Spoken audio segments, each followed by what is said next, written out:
ایک مجھ سے نا ایک دوست نے سوال پوچھا 4-5 دنوں کے. کچھ سوال ایسے ہوتے ہیں جو بندے کو نا چوراہے پہ لا کے کھڑا کر دیتے ہیں, زندگی میں نہ بھولنے والے سوالات ہوتے ہیں. ایک شخص نے سوال پوچھا, کہنے لگا اوکاڑے دینی اور مذہبی گھرانہ ہے, اوکاڑے سے تعلق ہے, میرے ساتھ محبت کا رشتہ ہے. کہنے لگے بیٹی کی شادی کر دی ہے راول پنڈی میں. آپ کی بھی بیٹیاں ہیں, میری بھی بیٹی ہے. بیٹی کی شادی کر دی ہے راول پنڈی میں. اب بچی چند دن رہنے آئی ہے. پوچھنا یہ ہے کہ نماز پوری پڑے گی کہ قصر پڑے گی. تو میرا تو اس نے کام کر دیا, حد ہو گئی, رو رو کے برا حال. میں نے کہا یار تو بند کر دے فون, رات کو بتاؤں گا. کیا پوچھ لیا یار تو نے. بیٹی مسافر نہیں ہوتی, بیٹی تو مہرانی ہوتی ہے باپ کے گھر کی.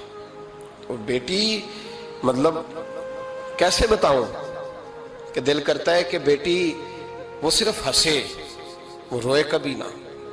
یہ دعا ہوتی ہے. تو نے اتنا بڑا سوال کیوں کیا؟ بہرحال علماء کو کچھ چیزوں کے جواب دینے پڑتے ہیں. میں نے کہا میں رات کو بتاؤں گا. رات کو پھر فون آیا کہ آپ وہ بڑی جلدی جواب دینے کے عادی ہیں تو دیر کیوں کر دی. تو میں نے کہا یار جواب تو میرے پاس تھا لیکن ہمت نہیں تھی ابھی. تو میں نے کہا کہ اگر تو بیٹی آئی ہے والد کے گھر میں اور ابا جی کا پروگرام ہے اسے جائیداد میں سے حصہ دینے کا, تو پھر تو بیٹی نماز پوری پڑے گی. لیکن اگر ابا جی نے علیحدہ کر کے انگوٹھا لگوانا ہے تو پھر بیٹی مسافر ہے. اگر ابا جی نے اس کو علیحدہ کر کے انگوٹھا لگوانا ہے نا کہ دے دے بھائیوں کو, خیر ہے تیری شادی پہ خرچہ کر دیا ہے. اگر ابا جی کے دل میں نے کہا یہ ابے سے فتویٰ پوچھ لو, اگر ابا جی کے دل میں چور ہے نا کہ بیٹی کو دینا کچھ نہیں, تو پھر بیٹی نے نماز قصر پڑھنی ہے. اس لیے کہ پھر وہ وہاں حصے دار.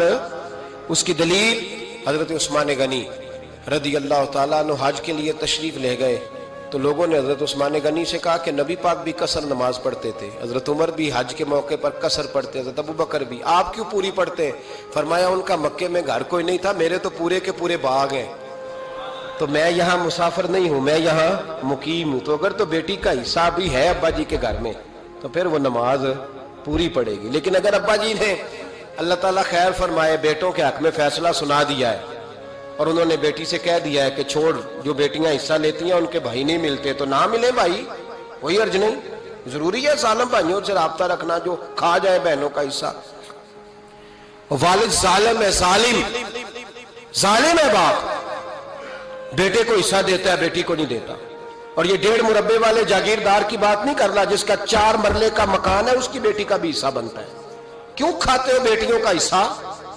ڈر نہیں آتا اللہ تعالیٰ سے؟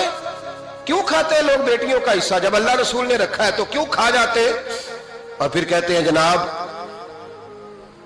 بڑا پیار ہے بیٹی سے, رونے دھونے کے لیے پیار ہے.